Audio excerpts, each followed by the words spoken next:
All right, good evening, everybody. Welcome to our last session for our book study. As you're coming in, if you could please mute yourself as you're coming in. Before we get started, I do want to get some thank yous out there with this being our last session. I thank Father Martin, who is our rector at the cathedral, and George Kasaya, who is our pastoral associate, for allowing the cathedral to host this book study. And I'd also like to thank, of course, Father John and Susan for the gift of their time to make this possible. So thank you very much for doing that. And I would like to thank all of you all who have been with us for the past 6 weeks on this journey. And I hope that it's been an educational journey. I hope it's been a personal journey. And I hope that you were able to grow and to learn something along the way. So thank you to everybody. Thank you to everybody. And many thanks to you, Joan, for coordinating this and setting it up for us. Okay, Susan or Father John, if you have a prayer. I'll start with a prayer, but I want to echo the thank you. We can't do it without each one of you. And I left each meeting feeling enriched by your comments. You've taught me a lot during these last few weeks, and just thank you very much. I have a prayer that Father John found yesterday. It happens to be a hymn that was sung as an entrance hymn. So we're going to start with that. In the name of the Father, and the Son, the Holy Spirit, amen. Turn my heart, O God. Take my pain and brokenness. Shape my life for you. Come and turn my heart, O God, from all that leads to death, to seek the way of life. Turn my heart, O God, from all despair and grief to hope of life renewed. From all that leads to sin to holiness and grace. Come and turn my heart, O God, from bitterness and hate to tenderness and care. Turn my heart, O God, from selfishness and greed to generous, caring love. Turn my heart, O God, from all deceit and lies to faithfulness and truth. Turn my heart, O God. Oh, let your spirit come and cleanse my inmost heart. Oh, fill me with your grace that I might sing your praise. Oh, bring me home to you, most holy, blessed one, for you alone can raise my weary soul to life. Amen. Amen. Amen. Thank you, Susan. Thank you. We've talked about this before. Racism is a sin and it's a soul sickness, and none of us have what it takes to eliminate racism from our lives. We need God to do that. And then we make our efforts as he leads us. Father, you want to start with some words of wisdom? Well, I'd like to just begin this conversation right out of Robin's book, chapter 12, because I think it kind of gives us the right footing to talk about where do we go from here. When she talks about when a white person's fundamental understanding of racism is transformed, so will be his or her assumptions and resultant behavior. Not only would their interpersonal relationships change, but so would their institutions. And so I think that's a good starting point for people to look at what have they gained from the book study, how it has enriched them, enlightened them, affected them. What do they see different in terms of internal transformation in their relationships with others, their assumptions, and what type of new behavior do they see themselves adopting as a result of having gone through this book study with everything we have explored. So I'll kind of throw that out for anyone to respond to. Well, Father John, this is Joan. Somebody had called me earlier and Could you go over again the difference between insulation and isolation? Okay, my definition of it. Okay, there's some very simple terms. One of the things I would say initially, insulation is motivated and focused more on self-protection, protection of self, removing yourself from harm's way or harm's danger. Isolation is keeping other people apart from you because it's a different kind of self-protection. It's you perceive that they are the source of the danger or the threat. And so the isolation is more the pushing away. The insulation is more pulling oneself in. I hope that's helpful. Does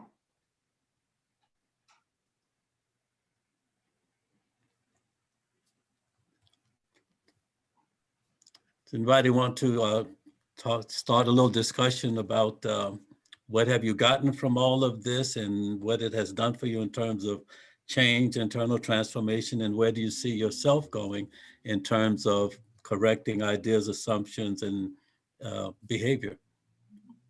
Roy has something to say. Go ahead, Roy.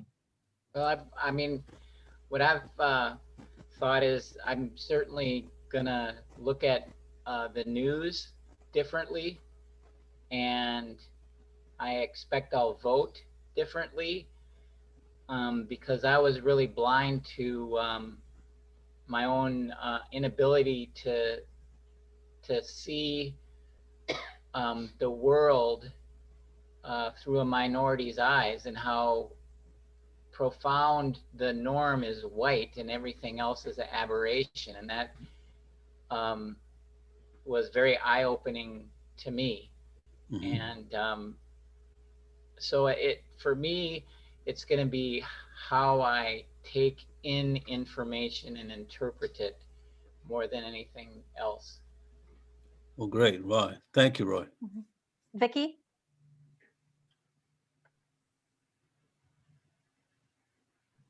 Okay, can you hear me? Yes. Yeah. Okay. I enjoyed the meeting. However, as a 61-year-old white woman, I would have liked to have heard more from the Black community. I feel like within this group, there are more people of my peer age, and I would have hoped that there would have been more African-American people, or even Latino, any nationality. I would have liked to have had more input from their views. Yeah. Yes, we relied so heavily on Father and the few other people, Renee and Ellen and Sandy, and that puts a big burden on the few African Americans that joined us. But you know, we all have to create opportunities to interface and interact and build relationships with other people. I just left a Louisville Urban League meeting, and it was this book that really spurred me on to join the Louisville Urban League. And I'm part of the guild. I haven't done anything yet but go to meetings, but I've had the privilege of listening to stories.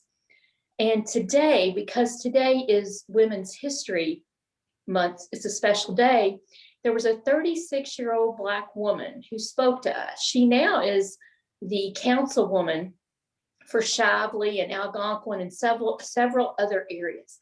This young woman has multiple degrees and just has all sorts of degrees, but she gave up a six-figure career to make our community a better place. So I left that meeting very inspired and with the desire to support her and to learn more about the work she's doing. So if this book should really encourage all of us to look for opportunities.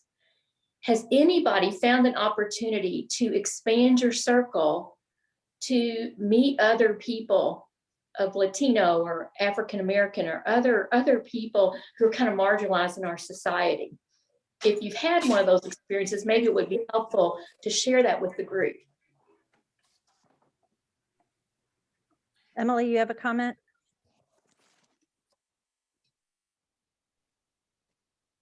Unmute. Sorry, sorry, I couldn't get off mute. I really liked what Roy said, and Susan, what you said as well, is trying to find ways to concretely really put yourself in spots. Like Vicky said, that, you know, it would be nice to have more people kind of providing input, but we're responsible for our input and sort of what we learned. And joining the Urban League, I joined the Louisville Community Grocery a couple of weeks ago. I've started listening to some African American and Black American focused podcasts that talk more about the Black American experience, and expanding my horizons that way, so that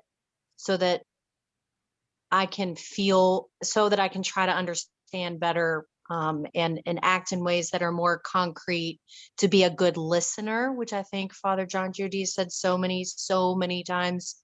You know, I know me, for one, I'm always waiting to talk, but to try and be an active listener, and to take concrete steps to be a good member of our community. So this book has really helped encourage me and inspired me to find ways, like, okay, well, what are even some small things that I can do to give me greater confidence to act in bigger ways. So it's been great, really great.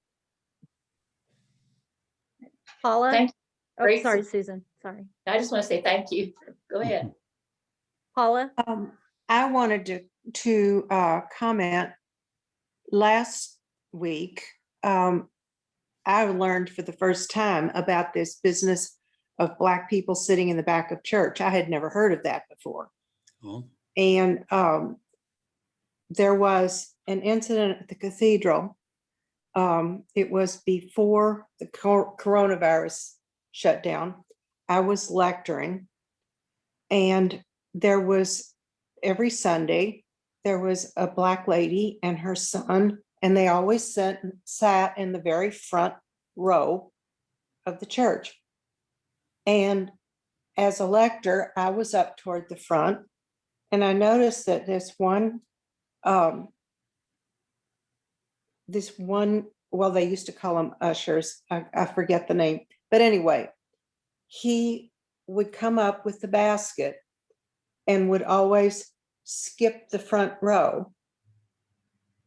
And and I noticed, especially, it was really just horrific, because at communion, her son, who never participated, he didn't go to communion or anything, would take her envelope and sort of sneak up into the sanctuary and put her envelope in the basket while everybody was going to communion. And I thought, this is horrible.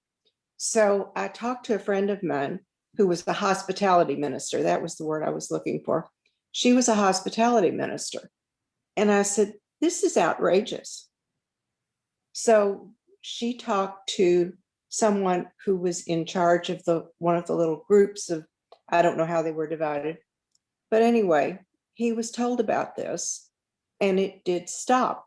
But I never connected it with anything other than him just being rude. I had never heard of this business about Black people not belonging in the front row of the church. That was really kind of like an aha moment for me. mhm. I've never heard of such a thing. Good. Thank you for speaking up. Yes, and good for you for addressing it and making Well, a it was difference. outrageous. Yes. Who wouldn't have? If you had seen it, you would have, right? I mean, would have. It was outrageous. Anyway, the other thing I was going to suggest, and I don't know if this is relevant, but it seems to me that when I bond with people of color, it's over a common interest.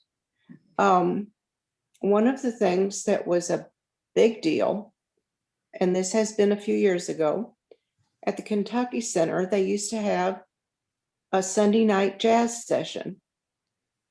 And it was open seating.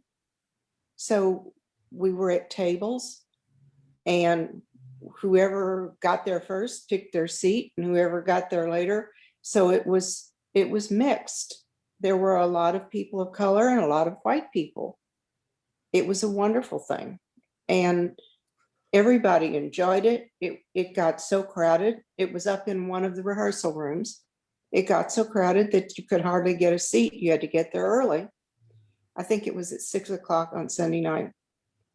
And all of a sudden, the Kentucky Center decided to change the person who was in charge, who was a Black man, and put this other person in charge.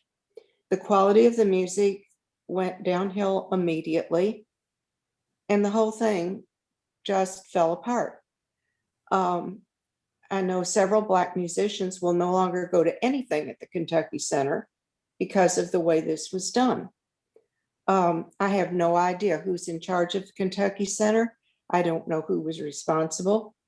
My husband and I are still friends with the people who set this up.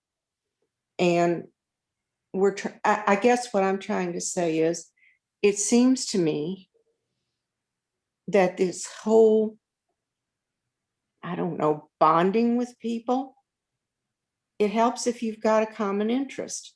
Personally, I love jazz. And so that was a big bonding thing for us. I think maybe rather than just looking at, oh, there's a Black person, let's bond with them, I was just kind of thinking, look for commonality, look for things that you share. Mm-hmm. Do you like, I mean, the restaurants we go to have a large number of Black people there. That's before the corona, so I'm assuming that they're still there. It just seems to sort of fall together. Mm-hmm. I mean, I don't know if that's helpful or not, but I think it's raised my consciousness a whole lot being in this group. And as I said, the idea that Black people were supposed to sit in the back of church was just a real bombshell to me. I had no idea. Yeah. Well, thank you, Paula. You know, it's very helpful because when we're talking about where do we go from here, you know, the issue about finding common interests and common sharing, it's not just the fact of whatever is available, it's also a challenge. Sometimes you have to create those events and make them happen, you know, and be one that initiates an opportunity for people to come together and to bond on some level. Father, Carmel? going on there, with Paula bringing up jazz, I know that some of the best jazz musicians in the city teach at University of Louisville, and they have free concerts all the time. Now with COVID, that's been suspended, I guess, but watch the newspaper and you will be delighted by the music. And it's mixed ethnicity and mixed race, you know, the concerts are fabulous. Mm-hmm. And then the Louisville Jazz Society used to do things at the Bardstown, and that cost money, but it was well worth it. And Louisville has a very, very vibrant jazz scene. Mm-hmm. So if the Center for the Arts doesn't offer it, look for U of L and the Bardstown.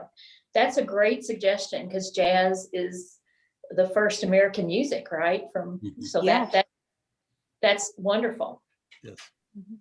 Veronese always has jazz on every night when they're open again. And Tyrone Wheeler, who I think is probably the best jazz musician in town, plays there on Tuesday nights. So once the COVID thing gets over with, that might be a thought too. Yes. There you go. Carmel, you have a question, a comment? Yeah, a couple of other things. Louisville is not only a jazz great spot, but it's a great spot for all kinds of multicultural things going on. And I just wanted to mention a few very specific places that I had helped out with, is like La Casita, which works with the Latinx community. They're always looking for volunteers, and there are just so many festivals and things that they have. For a while there, I was doing weekly music sessions with the kids at the Kentucky Refugees Ministries, the Catholic Charities. And that was, I mean, talk about diversity Congolese, Cubanos, Syrians, Vietnamese. It was really a lot of fun and interesting to do music with these children. So that was fun. The Iroquois Library before COVID had a lot of interesting things going on. So there are things that you can get involved in.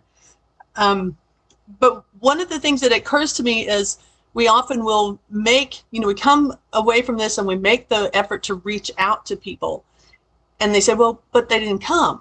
Like, well, maybe, maybe then the next step then is to just find the things that they're already doing and go join those. So for example, here in Bardstown, I intend to re-up with the NAACP, go to the Buttermilk Days festivals. St. Monica's fish fry is my all-time favorite fish fry. So get involved with their African American History Museum that they are working on. They're looking for help. Instead of saying, well, we want to do this for you. No, they already got projects going on. Just join the projects that are going on. And I think that can make a big difference. And sometimes it's just a matter of when you're at a conference or something and there's a seat at a table with somebody that from a different background of yours, just take that seat. And that can make just a little thing like that can make a big difference. So I suspect everybody in this group is going to be looking and finding some of those little things that will make a huge difference. Mm-hmm. I'd like to go back to something that Vicki said, because I agree with her in terms of this particular group. Of course, it's open to anyone and everyone that chooses to register and sign into it.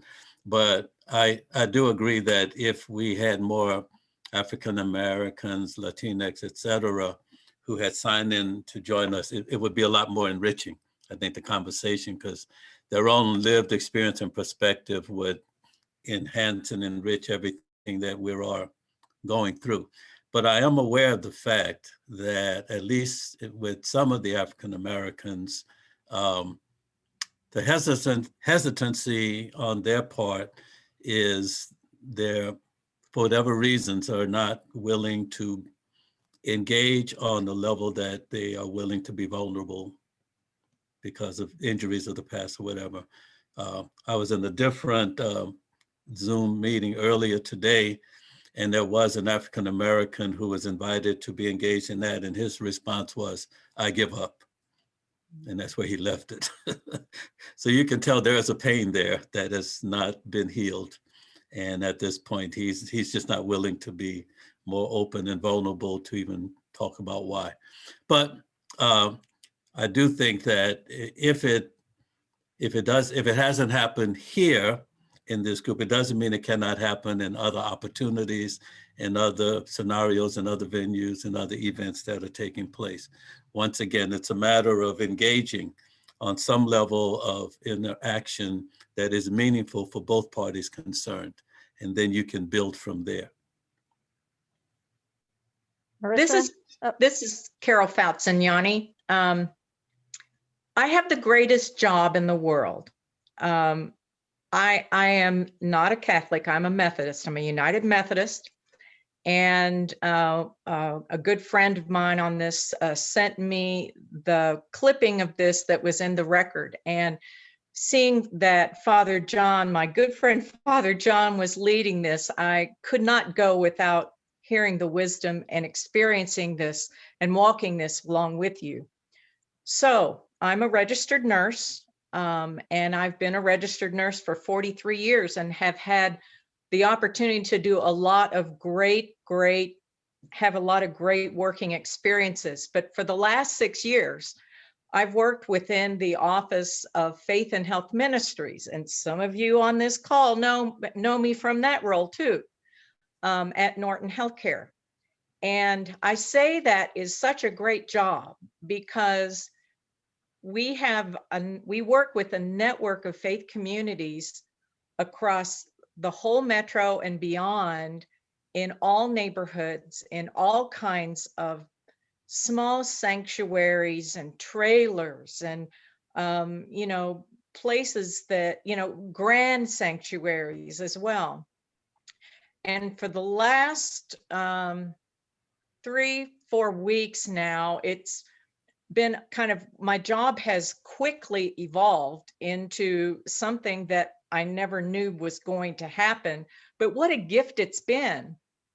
And that is to go around our city into some of the faith communities that we have in our network, that we have already built trusted relationships with, to assess them and assess their Wi-Fi signal and their physical plant and so forth, to bring COVID vaccine pop-up sites to them. It's bringing the access to them, helping them with online registration, helping them get access to care. And, as the chapters evolved, maybe I was reading the chapter, or one of the viewers brought up the Father John, you were talking about the Black Jesus painting. It's now made me acutely aware of, when I go into these places of worship, I look on their walls to see what do they have on their walls. And the thing, when you're talking about finding things in common with people, it's faith, you guys. We've already got the faith in common. And that's the conversation leader. And what has been so enthralling for me throughout this whole series is how much, well, it may not be true, but it feels that way, how much stronger the African-American faith is than mine. And I feel like I have a strong faith. And I feel like I'm a very brave person and a courageous person, but it measures nothing to what they have experienced and are continually to experience today. But I have the best job in the world because I can use this knowledge, and it's not too late for me to retool myself. And, I've got a lot of work to do. I didn't think I did, but I have a lot of work to do. And thank you to everyone on this call for their sharing, and for Father John and Susan for your wisdom in bringing this to all of us, because I probably would have just cruised through this latest job assignment like like another task, but I've used all of the things I've learned here to make that connection, every connection and person that I meet, whether it's the priest or the pastor or the health ministry coordinator, I've used that and have been able to develop a deeper relationship because of some of the things I'm learning. And it's Lent, it's all perfect timing. It's time for rebirth. Uh-huh. Yes. Thank you, Carol. Marissa, you have a comment? Yes, I was just going to talk about when we talked about reaching out and doing things differently. I took to heart exactly the fact that I do not have any Black friends. And I know some folks at work, but we don't stay connected once they move to other roles. We stay connected a little bit and have lunch every once in a while. So I reached out to one of my former coworkers and just told her that I was reading this book and wanted to just get her feedback on some of the things that I can do better in the workplace from her perspective to help racial diversity, and then to also ask her how I can begin networking and just interacting and building my network so that I can learn more and I can connect more with Black people. So we are meeting on Friday at Panera and just chatting, and I know she will be very honest with me, and hopefully we can have an authentic conversation like Robin DiAngelo talked about at the back of the book, and where I can say thank you and really think about what she's telling me to do and how I might do things differently. So been a great book and very, very challenging. Well, good for you, Marissa. Thank you. Yeah. Marcia?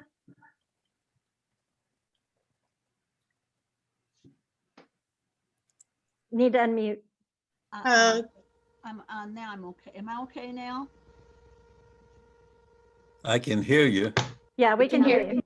Okay. I like what Carol says. I have met Carol many times through different activities through the Norton's faith ministry that they have. And I do agree with that about faith being in common, because I have a dear friend who has a ministry in Newburgh. She has a tent ministry in the summer, and I get invited. And it's been a wonderful way to, it's a Christian ministry to share faith in common with some of the people in the Newburgh area community. And I've done that for several years. And you talked about reaching out. I reached out to Christopher 2X. I did last year with the riots. I sent him some. I copied off some things from Richard Rohr about what's about dealing with dealing with difficult situations, and he responds. And I sent him. I didn't send him the book or anything. I let him know that this was going on, but I don't think he joined. But he's a controversial person. He's working with the community to reduce violence, and it's been very hard. So that's someone within the past, especially with this book, that I have kept in touch with by email. So that's all for now. Good for you. Christopher he's quite a gift to the community, because he is one of those on the scene persons. Every time there's some violent eruption or some death, some murder, whatever, he is very on the scene and present with the family members. And he's been serving in that way for years, which is a great benefit to the entire Louisville community. Mm-hmm. Ellen, did you have something you wanted to say? Yes, I wanted to say, I don't ever remember seeing Carol before, but I liked what she said when it comes to the strength that we have. And, considering, like Father always says, considering what we go through, we're just trying to make it and survive, and we do this by faith. But I know we had a large cookout, which it ain't nothing for us to just get the grill out. And it was a couple that my aunt invited to our cookout. And we we played games and we played cards and all kinds of stuff and a lot of food. Everybody bought something, and the main ones had the hot dogs and the ribs and whatever. But she was just this couple that we invited was white. And they said, "How often do y'all do this?" It was like, heck, we just get on the phone and just pass the word. We're grilling out over to Renee's house or whatever, and who shows. But then this was a white couple that couldn't believe that we was just our family. It was people that they met that they didn't even know. And our family was so friendly to them. And it's like, well, hi, my name is so-and-so. What's your name? And they was just kind of blown away. Like, I said, don't y'all have cookouts or family events or something? She said, we don't do nothing like this. And we was like, well, maybe next time that we have a cookout, if you're not doing nothing, we'll invite you back. And they was just totally blown away.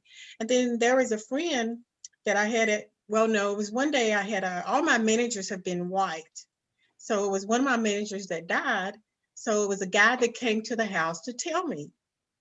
And I happened to be doing my hair. Well, I use a hot iron. So what I do is hold my head down and I comb all my hair down. So when I went to the door, I didn't realize what he was about to see. But when I opened the door, he's like, what the hell happened to your hair? And I was like, oh. I said, I'm fixing it right now. He said, how do you get it to stand up like that? I said, we can. I said, all I have to do is comb it up and it'll go. I said, so like if you see my hair straight, I can't be out in a rainstorm. I said, because then you're gonna see it turn into a Brillo pad. But he was just totally like, his eyes were huge. And then finally he told me that my boss had passed away. But then even when I got to work, he was still talking about my hair. He said, I went and saw her hair and they said it was standing straight up. So it was I was the only Black on senior skip day to go with about 10 girls to Kings Island. We had a wonderful day. Why did it rain? Because when I went and took a bath, so I was trying to push my hair down as much as I could. And then when I went to take a shower and I came out, they was all looking at me. And they was like, how did your hair do that? And I said, well, you all have white people's hair. But I have a Black person's hair. And no, we don't have to, I can go probably a whole month without washing my hair. And they was like, what? And I said, and we have to use oil and we use, a hot comb, but, just schooling them on what to do with Black people's hair. I mean, that was just a funny conversation just to have with some white people. And they never let me forget it to this day. But I was in there in the bathroom trying to do something with it and I didn't have any oil. And I was trying to part it and trying to plait it and it was still going crazy. So I just had to, I said, this is it. I'm just gonna have to go in the room with the girls and just, I've done all I can do.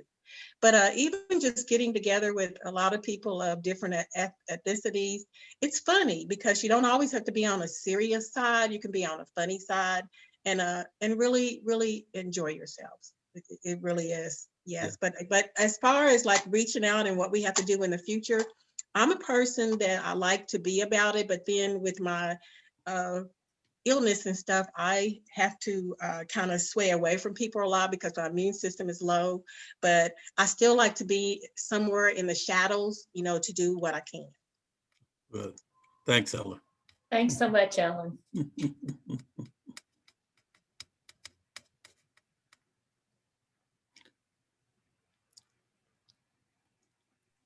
All right, do we want to go ahead and move on to the next chapters? Ed, did you have a comment?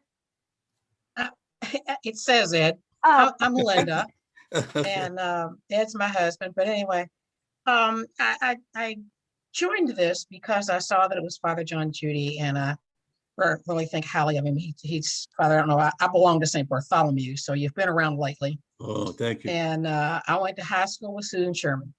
Okay. And I know Paul, and I thought I could get some honest information from two people that I felt like I could trust. Mm-hmm. I've in reading the book, I have to say that I don't buy the whole thing. I have some doubts and questions and things that I'll keep looking at and keep working with. I joined this to listen and to try to get some information and get some people's opinions and see some people and talk to people who I didn't know to try to get some insight. And the insight is definitely there. And I just felt like I had to chime in because I have so many questions, and it's not something that you can do with 45 people in the short period of time kind of thing. But I have had opportunity in my life. I grew up in a very prejudiced home,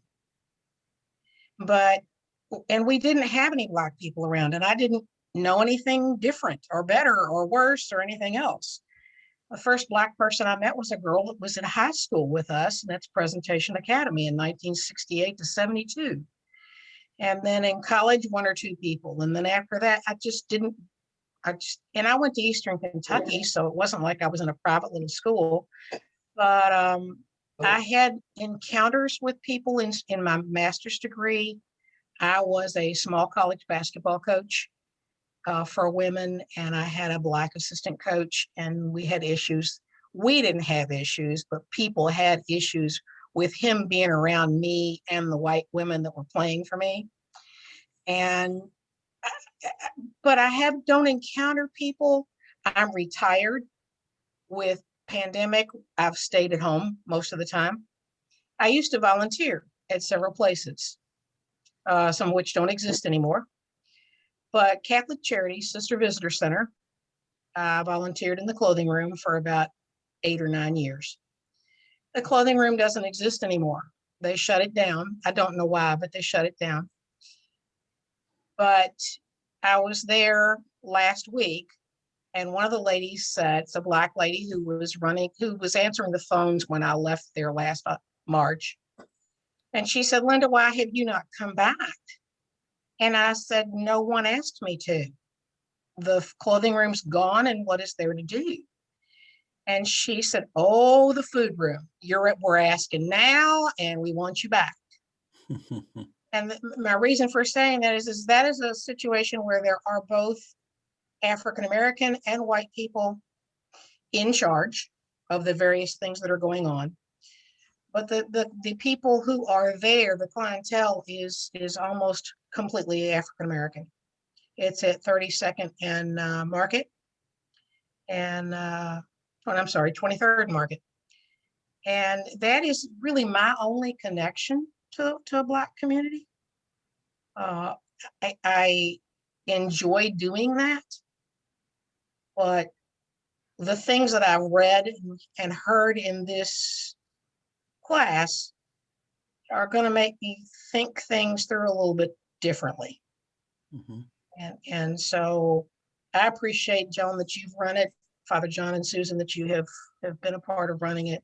And I don't know too many faces, but I see one familiar face, Ruth Ann. I had to say that. But I just appreciate having the opportunity to get information and make me think. Yeah, yes. Sorry for going on so long. Oh, no, thank you for sharing. Tom? And it sounds like Oh, you have a sorry. great opportunity. Linda, I want to call your attention to, you were around a lot of diverse children. Yeah, when you working work, with you. And so, Yeah. yes, and I think sometimes, I have found in myself anyway, that I don't notice, and this has been a dilemma for me, because I thought it was a good thing that I didn't notice which children were Black and which ones were African and which ones were Hispanic. They were just children, Yeah. And then in the book, she talks about at times about being colorblind, and then I thought, well, was I not recognizing that they're who they were by not noticing that this child was Black or this child was Hispanic, and because I just didn't notice that. They were just the children in the program. I had the same thoughts, because that's kind of the way I saw the kids. And then you're reading in the book that this is a blindness to it, and it's kind of, okay, where do I go with that? Yeah. I volunteered with Sister at a kids cafe that had to stop because of the pandemic. But anyway. Yeah. But it was a wonderful program that we did, and it was a very diverse group that participated in it. Yeah. However, most of the volunteers that worked in the program were white. We had a few that were non-white, but they were a great minority. But even then I didn't pay a lot of attention to, so I can't tell you how many are, with the 50 or 60 volunteers we had. But anyway, but sometimes I think we are in more of a diverse situation than we are. Well, I speak for myself. Sometimes I think I'm in a more diverse situation than I'm aware of, and that sometimes this is, reading this book has made me think maybe I need to be more aware of it. I just take it for granted. These are the people that I'm around. If I could just make a comment just for you all to consider about the color blindness thing. The more you will engage and listen to the lived experience, say specifically of the African Americans and some other groups, sometimes color blindness really translates into cultural blindness, okay, where people are not always recognized and valued for their particular culture that they're a part of, because the other person is not of the same culture. And sometimes that creates a tension and can lead to some misunderstandings or mishandling of relationships. It's just a thought that you might consider. Tom, do you have a comment? Yes, I do. I hope I'm not out of line here, but I'd like to put a plug in for an organization that I belong to. It's called Sleep in Heavenly Peace. And I'm the chapter I'm the president of the West Louisville chapter of Sleep in Heavenly Peace. And it includes basically all the zip codes west of 9th Street and then on out the river all the way to Valley Station. We exist for one reason. We build and deliver beds to kids who don't have beds. We depend entirely on donations. We welcome all volunteers. We have school groups, scout groups, adult groups, and we do our building in about a block down from the Catholic Charities office that was just mentioned. Catholic Charities has a warehouse at 24th and Market, and they provide space for us to build these beds. If it's okay, I'll put my contact info in the chat block, and if anyone is interested in helping us out in any way, we'd be certainly welcome to that. Great. Sounds like a wonderful ministry. How long have you all been doing this? We've been doing this 2 years, and we've delivered 258 beds so far. Wow, congratulations. Very rewarding project for us, I promise you. Wonderful. Thank you. Thank you. Thank you, Tom. I know about your group through Terry Curran, and I think you know she is your cousin or She's my sister-in-law. sister-in-law. Okay. And I know you do great work, and she, don't you look for sheets and bed linen to go on beds? Bed sets, bed in a bag, sheets, pillowcases, anything. We provide complete beds, a bed, mattress, sheet sets, pillows, and pillowcases. Wonderful. Definitely put that in the chat so that we can all look at that, and because what a great thing to support. Yeah. Yes, thank you. Yeah, it's wonderful. That gives a lot of dignity to a child to have a real bed, Yes, it does. dignity, comfort. Yes. Well, we know that kids really suffer if they don't have their own beds. I mean, they suffer in school, they suffer emotionally, they suffer health-wise. And I wish you could see some of these kids, especially the little kids, when they know that this bed is mine, they get so excited. It's just a great experience. Wonderful. I just wanted to make a comment that I graduated from Berea College, and I don't know how familiar you guys are with Berea, but Berea offers free tuition for basically low-income families, which in turn makes everybody there equal. The good thing about Berea is there are so many races, backgrounds, ethnicities, cultures, sexual preferences, whatever you want to call it, different religions, everything kind of all in a mixed bag. But one thing they intentionally do is they would take white students from Eastern Kentucky and pair them intentionally with a Black student, most of the time from Alabama. The Black students had never been around white people, and the white people had never been around Black people. It was a couple of fights and arguments. But, after people, they basically forced you to have to make it. You had to learn to get along with people. You had to learn to accept people. And that environment was like one big giant family. You could go to the lunchroom and you would just go sit down. You got a friend right there wherever you land your plate. Now, when I went to UK, culture shock. Whole different environment. Totally segregated, and a lot of racially motivated crimes on campus that they don't talk about. But it was a good experience. So the girl that lived in my suite, I cannot remember where she was from. She was from somewhere in Eastern Kentucky. Her father was an overt racist, and she gravitated toward Black people. But I think one weekend her parents had came for a visit, and basically she requested that we not even mention that we're friends with her because she knew that she would get backlash from her family. But just remember, for everyone, Black History Month is not just in February. We exist 365 days a year. Don't just make it it was good for February type of thing. make this part of your lifestyle. If you want to. Yeah, if you want to, it's a choice. Thank you. Thank you very much. I do, I think, Renee, you touched on something that maybe it might be important for the group to consider and share when we talk about where do we go from here. And once again, based on everything that you've gotten out of this, I'd be curious to see or to hear what type of opportunities or tensions or potential conflicts, whatever, you have had if you have shared some of this, particularly with family members, based on this example that Renee gave of the parents who knew that she wouldn't accept their daughter being friends with a Black student where she was.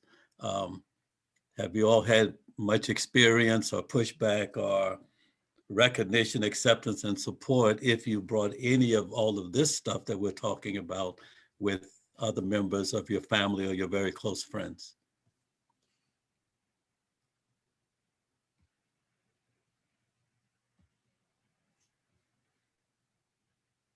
Hello, this is Tammy, and Father, thank you for asking that question.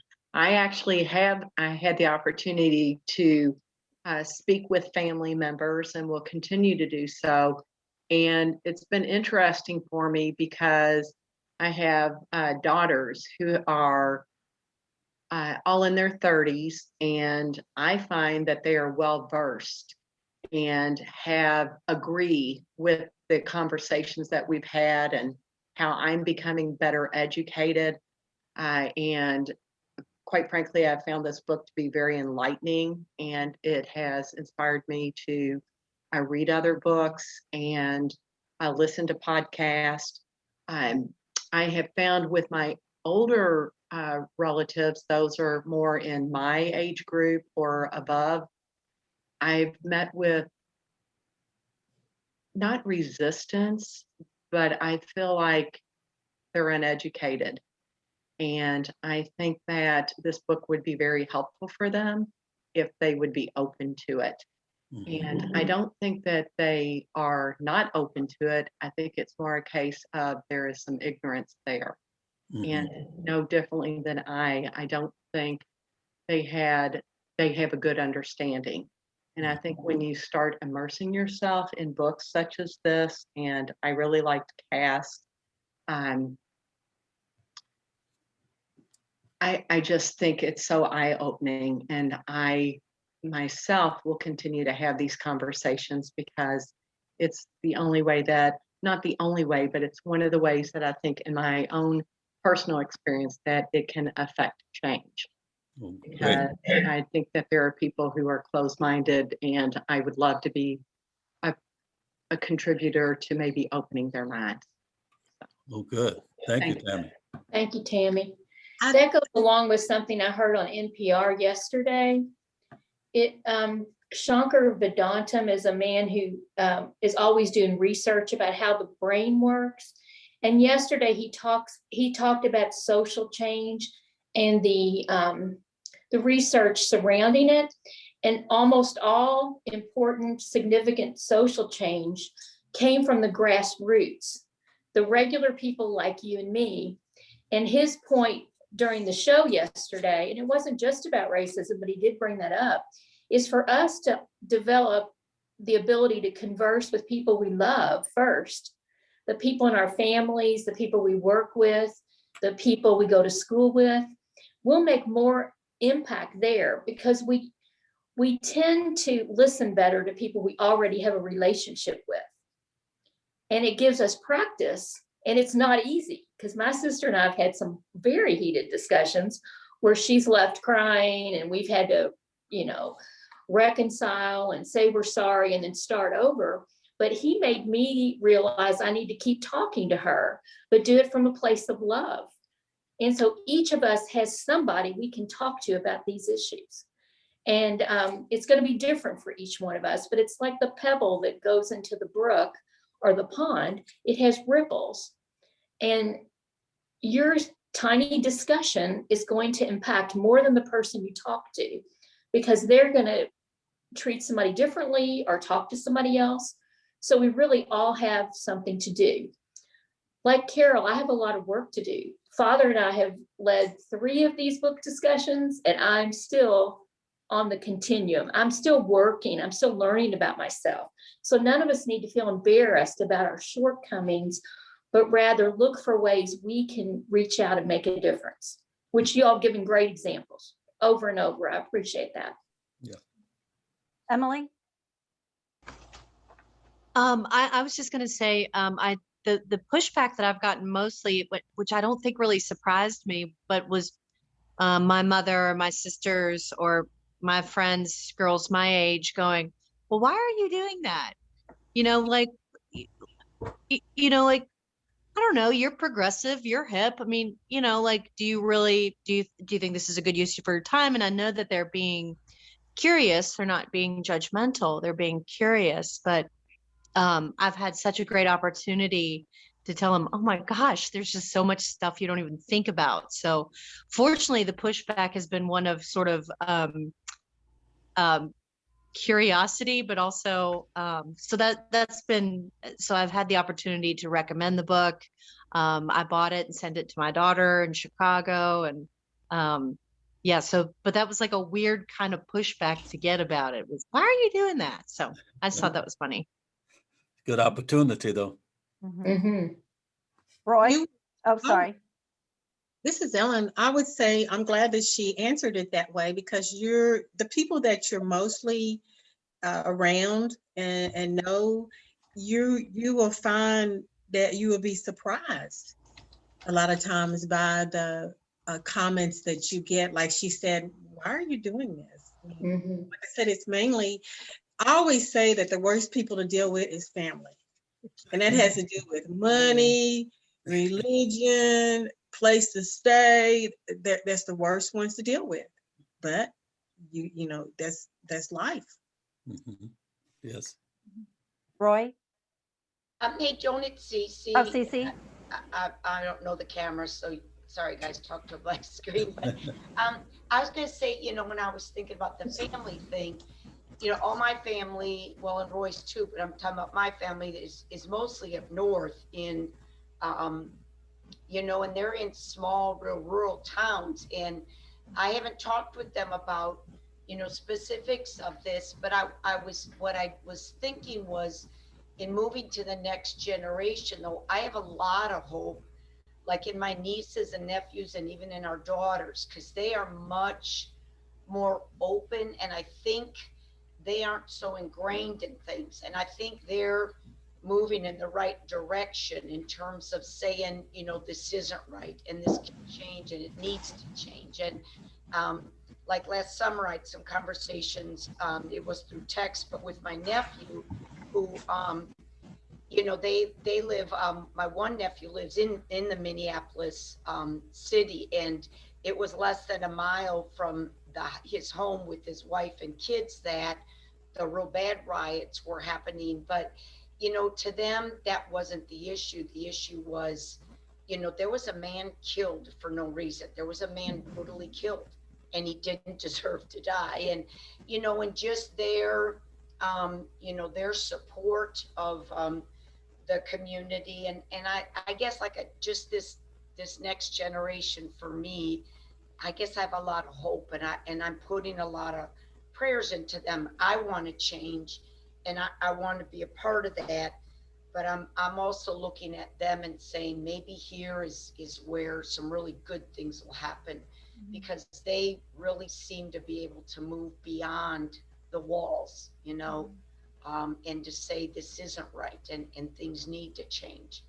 So anyway, I just wanted to put that out there. And this is Roy, and our oldest daughter has given me the opportunity to meet some African American folks because of the friendships that she's have and who she's dated. So fortunately, I was blessed enough to have an open mind and some curiosity to say, oh, this is different. Let me get to know this person and see what they're all about.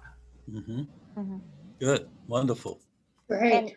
Cece and Roy, I mean, I can tell you too, Cece, I agree with your comment, because in the youth that I work with in our youth group, they are definitely, they're definitely looking to be leaders, and how they can change things, and see things different. And they're curious, and they're motivated, and they question. So I definitely agree with you that there are some in this upcoming generation that I think will be, some movers and shakers. Oh, I wanted to add too, I have an older sister who, when I was little, there's quite a few years in between us, and she always said when she grew up, she was going to be a nun and work in Africa. And well, when she grew up, she became a medical technologist and worked in a huge hospital in Seattle. But then she went through some real conversion things and basically ended up joining missionary work. And it eventually led her from Taiwan and China to Africa, to Togo. And she, in being with a group of nuns and looking at kind of what happened, and these nuns brought this, brought stuff to Togo, but it was kind of like how it was done and all. My sister just said, no, this isn't, there needs to be a partnership here. It's not just you kind of bring it, dump it, tell them this is what you do, and you move on. So Monica basically has lived in Togo well over 10 years now. And we support her in her mission. She has her own group called Multiply the Harvest. But one of her dearest friends there is Joseph, a Black man who's a pharmacist. And so they also provide, medical care, as well as Monica's created a literacy program and all, to mainly uplift the women, because, wow, they're very, very suppressed or repressed and over there. But here's an interesting thing, because we talked a couple weeks ago about, this happening in other countries. But Monica will often tell me, the political unrest can be very scary. And, but what's really interesting is she said that there's a dictatorship, this family that has been there for like 50 years, and they really are oppressive to the people. But what's interesting is it's countries like France who actually support that because of the benefits they're getting out of it. Mm-hmm. So they're supporting something that's abusing and the majority of the people, and keeps this little clique or whatever clique in power, but it benefits France. Mm-hmm. And so it's like, it's in different ways, but yeah, it's going on in other places. It might be hidden in different ways, but it still happens. So anyway, that's it. Sorry. You're fine. Barbara? I think keeping the dialogue open with family members. Can you hear me? Yes. Mm-hmm. Yes. Okay. I find it interesting with young nieces and nephews. Well, they're not so young now. They're in their late 20s and 30s, as well as my own children. I think they bring so much hope to the picture because of their friends and who they work with. And it just opens my mind and my eyes to hear them talk.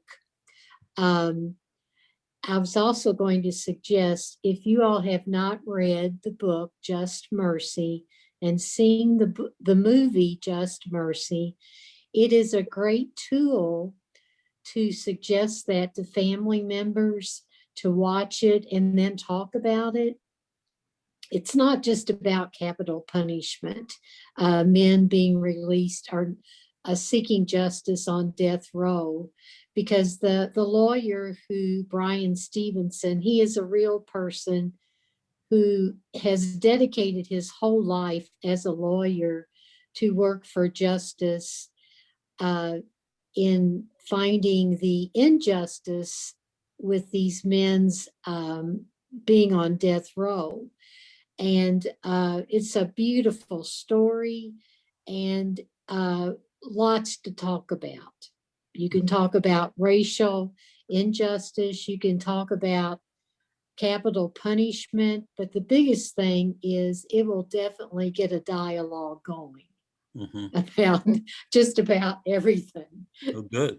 And Good. Connect, Thank you, Barbara. connecting to that, I think that's another good idea, is to read the story of story of people's lives, and I can send a whole list of books that are really powerful in sharing lives, like Once a Cop by Corey Pigus. He was a policeman, and how he had trouble in the police force. And there's another one called Sing for Your Life, about an African-American opera singer who came out of poverty and was able to, so there's just many, and the challenges that they bring forward. So I think if we can't, it's great to go to find other people, but you can really find people's experiences in their stories. So there are a lot of them. And the other thing I want to say is that I really appreciate this group, because this group of people, all of you are really open and eager to make things better for people that look like my son-in-law and my grandchildren, my biracial grandchildren. And you will make a difference in the lives of many other people, as well as the lives of my family. So thank you, Linda. Thank you, Linda. Barbara Webb. Oh, go ahead. Yeah, Barbara's had her hand up for a minute. Is that okay, Susan? Okay, go ahead, Oh, yeah. Barbara. I just wanted to thank all of you. This has been very enlightening. I came to this wanting you to tell me what I'm to do about this. And what I've learned is it's my responsibility to seek that out. And I love that, Father John, and it has stuck with me, the two things that you said, Father John, was, this is hard work. This is just hard work. And it's not going to happen overnight. And we change every day. And the other thing is, when you said we don't want to be wanted, we don't want to be welcomed, we want to be wanted. And I have so many Black friends, and I'm so blessed by that. And I've been so hurt seeing how they've been treated, and I just want to sometimes just stand up and scream for them. I've just seen people ask me a question when my Black friend had more information about the subject. And they said, but I asked you the question. I said, but this person's the expert on that. And it's just hurt me so much. And like I said before, I grew up in the South, and I was not raised in a home that was open at all. My parents both worked, and we had Black women who, I don't know where they left their children, but they'd get on a bus in the morning, probably at 6 o'clock, and come to our house and take care of us all day long. And it was a crazy thing to be thinking, oh, you talk badly about these people in our house that are taking care of us all day long, but you go to work and you leave us with these people. Those beautiful women, they would take me and just hold me and rock me and console me. And I have sweet, sweet memories, but there's still lots of healing. It's very emotional for me. And I haven't talked much to my family about this, because a lot of them are still pretty racist, and they know how I feel. But children do what you do. They don't do what you say. So having conversation sometimes is not the best thing. They just know how I act. And I have been fortunate enough at the cathedral over the years to make many Black friends, and none of them had cars. So my husband and I, before he died, we'd pick them up and take them to church. We'd go out to eat with them, and they would tell us their stories. And that, reading a book's one thing, but sitting and listening to somebody and them give you their story. And and so many other people years ago would be Black and be educated and then couldn't get a job because they were Black. And how heartbreaking is that? It's just, so thanks for this class. I really appreciate it. And I was thinking, oh, you're going to do it again. I want to do it again. So I'm sure you've learned a lot. So keep us on a list if you do anything like this again, because I certainly would appreciate being involved with it. So thanks. Thank you, Barbara. Can I ask Ellen, a, are you? Oh, well, go I want ahead. to ask a quick suggestion. Can we do this again? Just kind of, no, what I mean is like a follow-up in like, let's say 3 months, 6 months, whatever, and just kind of get an update from everybody. Just, what has changed in their lives from this. Yeah, I can definitely put that on the radar. Yes, good. It sounds good to me. Good. Ellen, were you trying to say something? It was my sister Renee that had asked the question, but I will, I will reach out to some people and see, now it's yard sale season. So I like to go to yard sales, but to go to yard sales in the white community that have the real nice yards and stuff, because they got stuff. So every once in a while when I'll go, I'll pull up and you'll see about 2 or 3 people, and then they have this solemn look on their face. So I'll just go on up. I'll say, how y'all doing today? And you might get a grunt, or you might say, fine. And I'll look at all the stuff that they have and take my time. And if it's something that I see I want, I may buy it, but then if not, I'll just kind of breeze through. But even going to yard sales, sometimes you can tell from the vibe that you're not really wanted there, because they probably think I'm really there to steal something and park my car close and have the trunk up so I can run off real quick and steal it. But you really do sometimes get unwelcome vibes from people.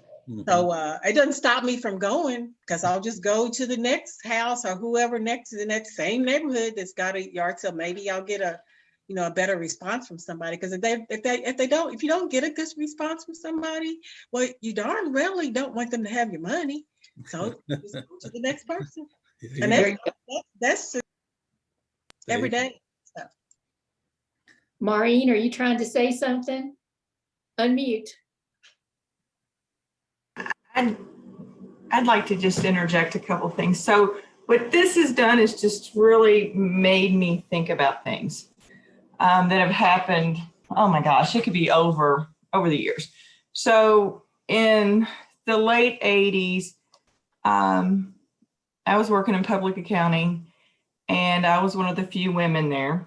So never experienced racism, but definitely experienced some sexism.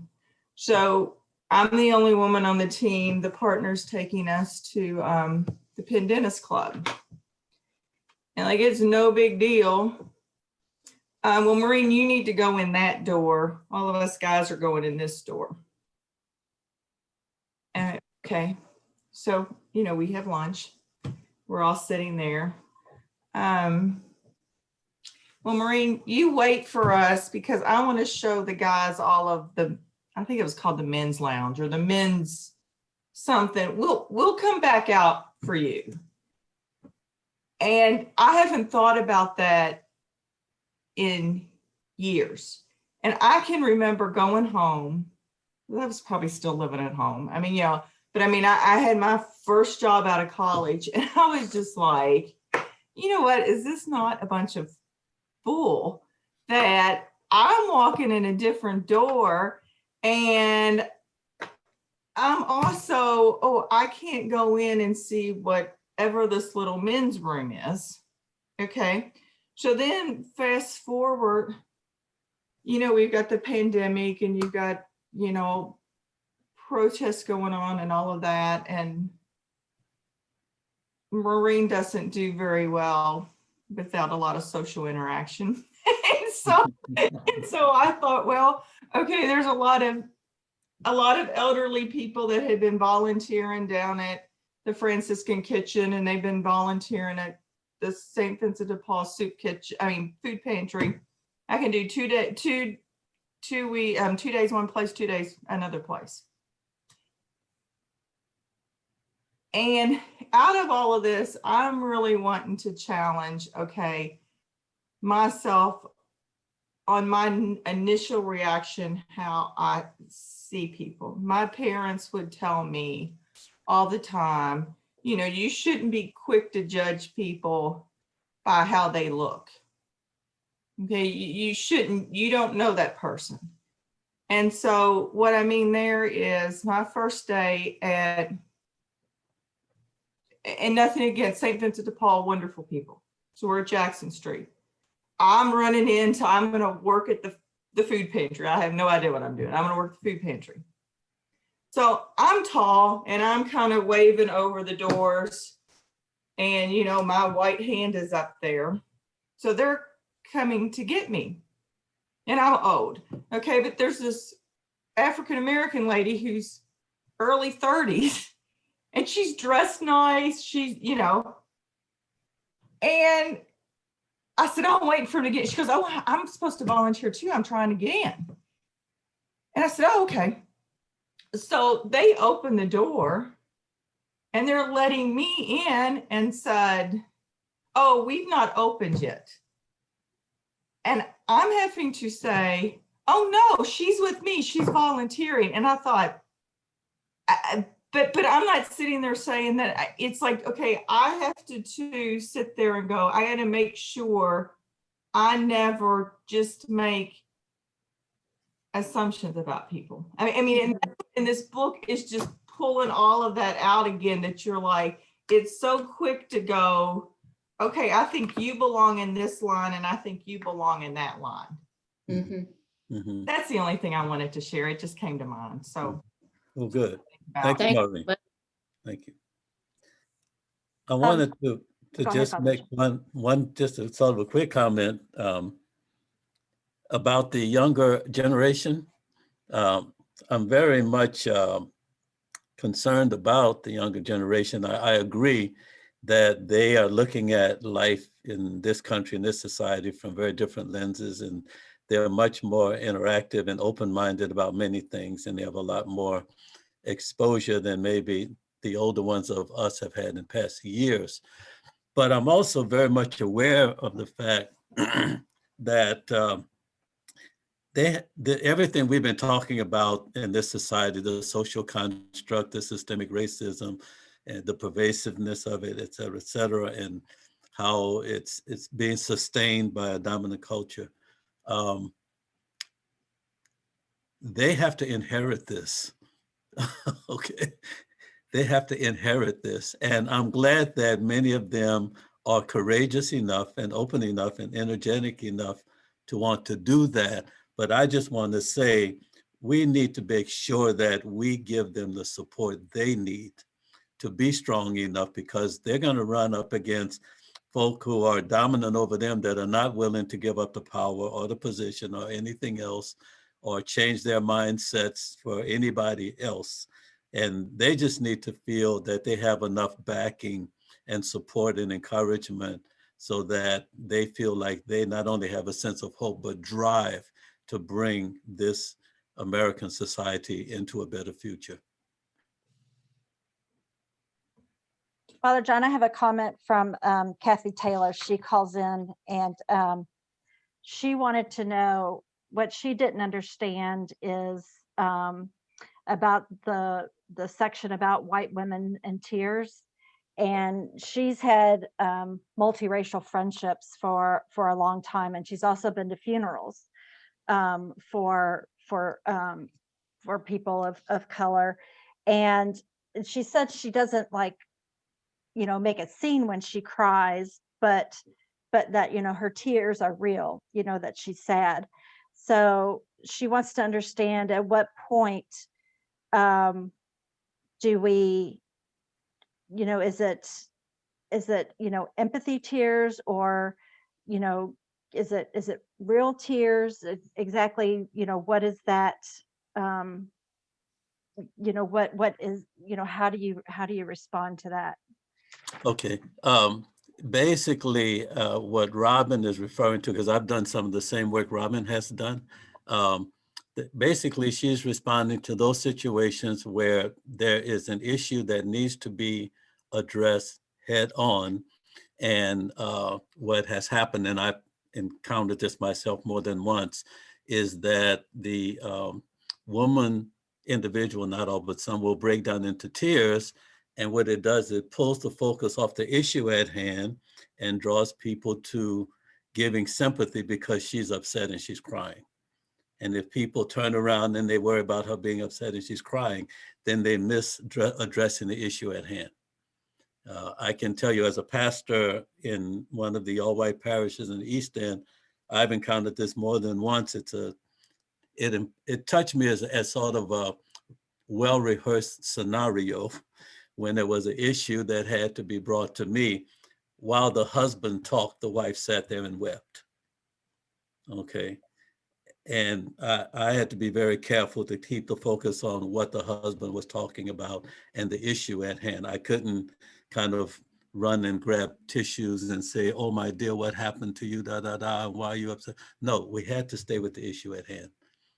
Okay, so it's like a diversionary tactic is what Robin is referring to. There are other times in which weeping is quite appropriate and very much healthy, especially funerals or weddings or whatever, people emotionally move. So we just have to be careful about the reason for the tears. And Robin gave a great example, and that's Emmett Till. Remember, he was beaten beyond recognition because he was accused of flirting with a white woman. And it was the white woman who went home and complained to her husband, and he and his friends beat the living, out of this young boy and threw his body in the river. They were more concerned with her discomfort than the way to treat this young man. That's one example. Another example is Amy Cooper in Central Park in New York. Remember when Christian Cooper, the birder, asked her to put her dog on the leash? She called the police. So she is all upset. I'm in danger. And she wasn't, obviously. And she knew she wasn't. If you read the article from, I think, week 2, she was trying to draw all the attention on her to make his life miserable. So there are lots of examples of women, white women, manipulating people with our tears. Even the situation I shared with my student, I didn't cry and act all emotional, but my relief that I wasn't a racist, so to speak, actually took the focus off the young woman who was actually traumatized by something in my classroom that I was responsible for. That's white women's tears. When our discomfort is keeping people from looking at the true discomfort, which is the trauma that a Black person has faced. And there are just lots of examples of it. I don't think crying at somebody at a friend's funeral, you can't help it. If you love somebody and they die, you can cry. It's when you use your tears to manipulate or draw attention to yourself. Right? Would you say that's pretty close, Father? Absolutely, yes. It would be like if you've ever seen To Kill a Mockingbird. Yes. Remember that lady? Yes, that's a purple example of that. Mm-hmm. Yes. Excellent example. Yes. Yes. Mm-hmm. Joanne, do you have a comment?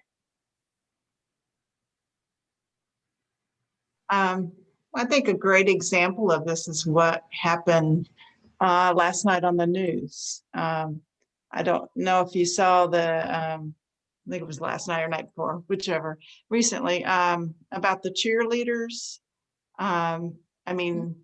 They were coming into the convention center, and there were some protesters marking around the anniversary of Brianna's murder, and challenge the girls. Are y'all familiar what I'm talking about? Coming in about, you get to do this, and about privilege. And immediately the story shifted to one of the parents, who was white,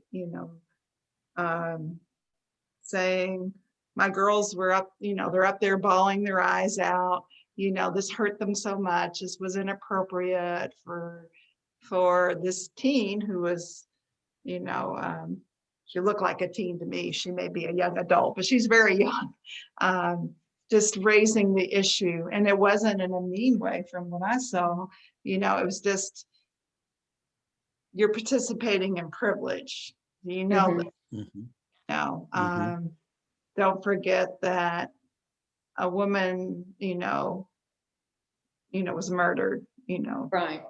Mhm. Yes, So that's a great example. Yes. Mhm. yes. And something very close to home for many of us. Mhm.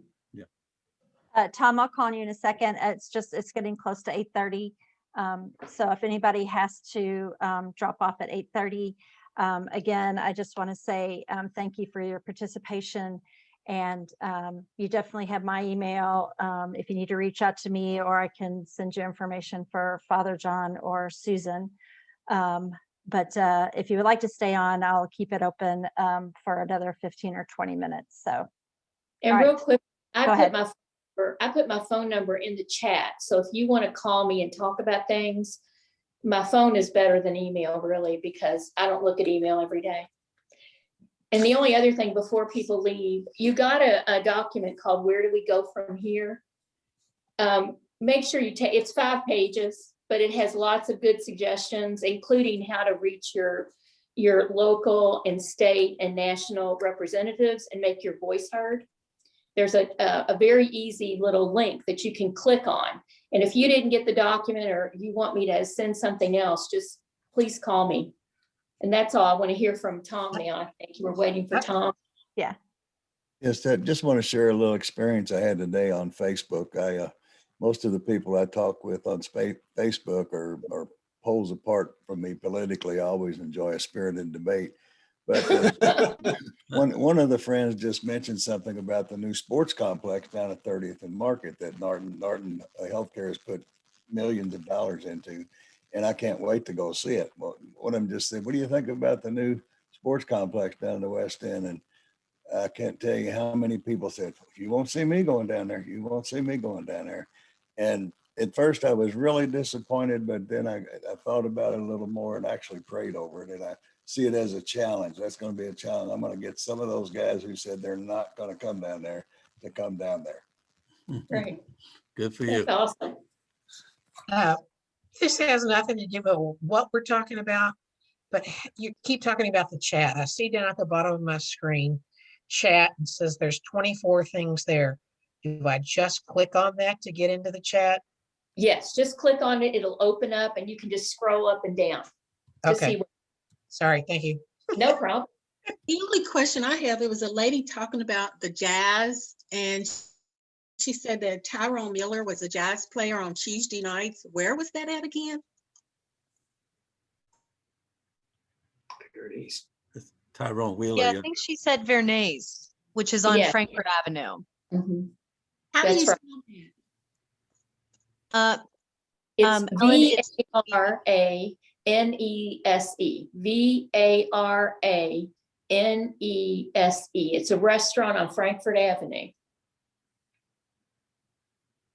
Hey, Susan, I had a question. This is Emily. I've so enjoyed your leadership in this, and Joan, of course, my gosh, goes without saying, and Father John, thank you, and to everybody. I'm truly, please hear me when I say I'm loving you, I'm hugging you, I'm blessed by you, and I thank you. And I'd like to, Susan, have a conversation offline about how I could start a book club with on white fragility, how you kind of manage in a leadership way. So we'll have that conversation offline, but I'd love to do this with my girlfriends and take it to other organizations that I know. And Emily, call me and I will email you all of the resources that we have. Some of them Father and I created, and some of them people gave to us. So anything I have, I'll send to you. And that goes for anybody who wants to do this somewhere else.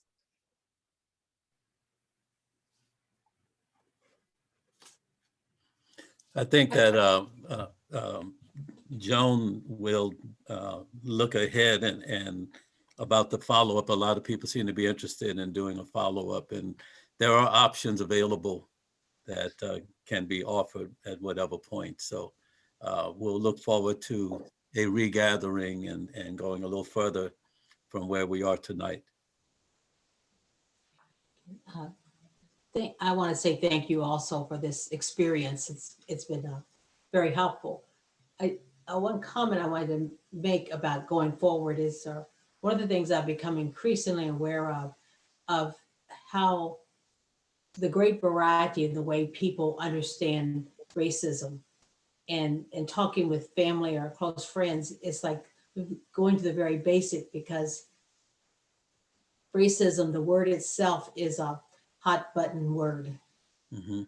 And it can immediately can set a tone that can prevent honest conversation, you know, until you can get past, at least for me, until I can get past with the person I'm talking with to some kind of common understanding of what that means.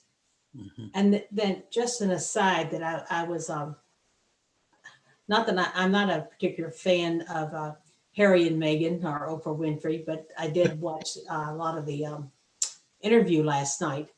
And I wasn't aware of how racism was such an issue with them. And I guess I wonder the way they talked about it, if that in itself might be educational for a lot of people to understand why this couple made the choices that they did, and what they experienced in racism, and the awareness that it's not just our country. You know, Yes. it's much bigger than that. Yes.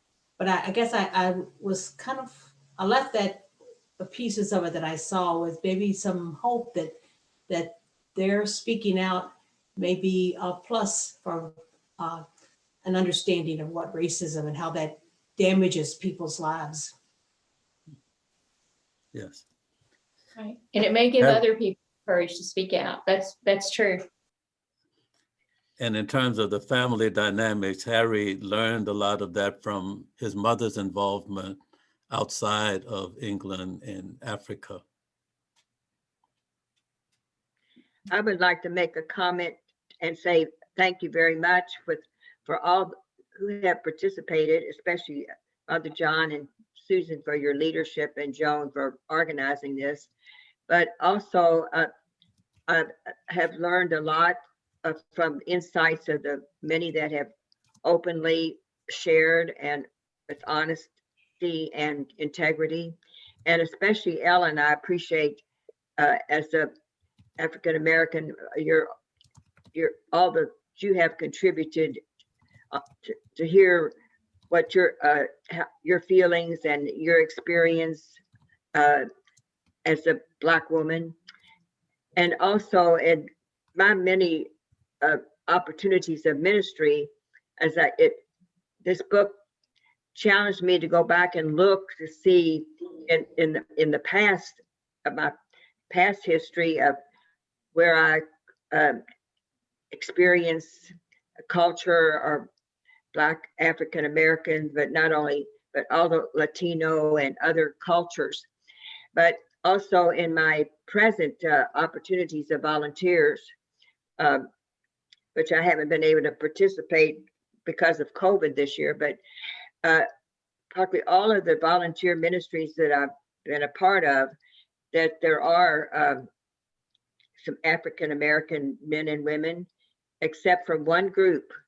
And it's not that we're not open to them participating, it's just that it's a small group within the Jewish Community Center that apparently the word hasn't gotten out to any, I mean, it's open to anyone.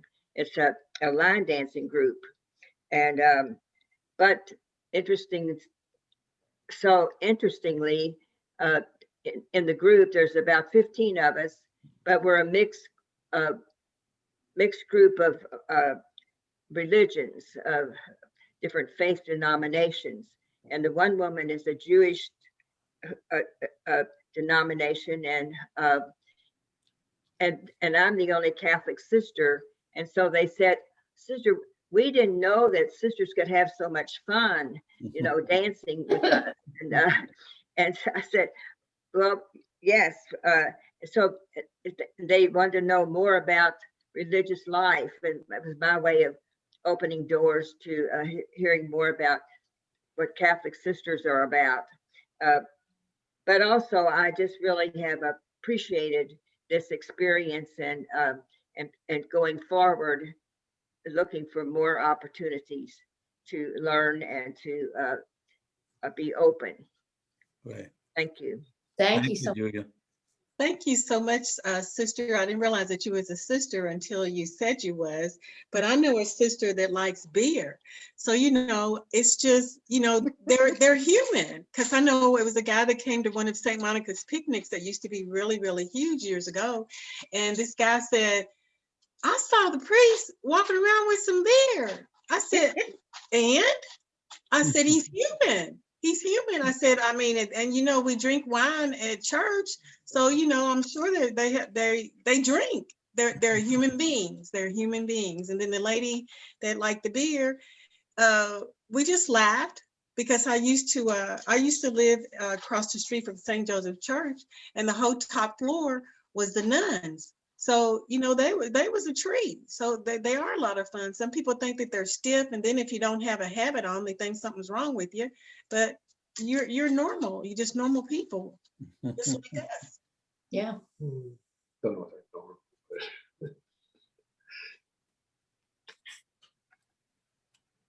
Donna? You're muted, Donna. There, okay, there we go. Thank I want to say another thing that people could get involved in is Just Faith. They have a lot of real good programs. We're just finishing up the second modular now. They got 3, and that's good. And another thing is the death penalty. It's horrible that the people of color, there's one guy, the longest, he's been 44 years in solitary confinement. 44 years. And there's some like 30 years and stuff, but that's how they're treating the people of color. And so I've really gotten involved with the death penalty, and that's something that, you know, a lot of people can do too. Just sign up to try to get more people to call the legislators and stuff. I mean, that's horrible too, just to do people of color that way. I just can't imagine 44 years of one's life, and he was innocent anyhow, but still. Donna, what was the name of that organization again? It's Innocence Project. Okay. And also called the Catholic Mobilization. And yeah, and that's really good too. Yes. Okay. Thank you. You're welcome. Don got me involved in the Innocence Project, so that is on your list. Where do we go from here? The website is on the list, and it's really pretty fascinating. We haven't really talked about the criminal justice system, but that's another whole topic. And you can find that and the bail project on the 5-page Where Do We Go From Here document. Yes, ma'am. Thank you. Thank you. Thank you all too. Thanks, everybody. You're welcome. I do want to mention that a person that reached out to us to talk to me and Renee was Donna. And we really, hi, we really enjoyed you so much. Thank you. Well, we'll keep in touch, hon. Okay. And I presume that it has been mentioned in the past about the recent flyer that came out from the Archdiocese, the Office of Multicultural Ministry, Walking in My Shoes, for those of us who are local. You all have that or know about that, right? And it's in the chat too. And Joan said she sent it out to everyone. Yes, so look through your emails or call me if you don't have it. Right. We have it on our computer as a PDF if you need me to send it again. Yes. It's amazing work, really. They did a lot of really good work. And part of it is videos of African Americans in the Archdiocese sharing their story. But it's just a very multifaceted document. Yes. Yeah. So a lot of good resources to take and work with. Yeah. Well, if that's it, I think we can spend the last couple of minutes just continuing to thank one another and appreciate one another for how we have enriched one another through this whole book study. You know. Yes, you've all been a blessing, no doubt, no doubt. Yes, very much so. Yeah, no, I sometimes hear the comment that, you know, it's hard to, you know, kind of mesh with a group through Zoom, but, you know, I think over this 6-week period, I definitely think, not only spiritually, but the camaraderie and the trust and the vulnerability. I think that has definitely come through, even though we are over Zoom. So, thanks to everybody for that. Yes, Mm. yes. So what I can say is have a blessed rest of the season of Lent and a wonderful season of resurrection. I think after this book study, resurrection might have a little bit more meaning and dimension to you than in past years. So it's all Absolutely. moving all of us in the right direction. I For hope so. sure. Yeah. So thank you So- all for all of that. Appreciate it. Yeah, and thanks to everybody. And Thank you. I have been already in contact with Susan and Father John about maybe doing something in the fall, but definitely about the 3-month mark. I can send out an email and we can all that'd get back be wonderful. together. Yes, I'd love Wonderful. to. sounds good. Okay, well, you all take care and continue to be blessed. God Bye, bless. guys. Thank you. Thank Good you. night, everybody. Bye-bye. Thank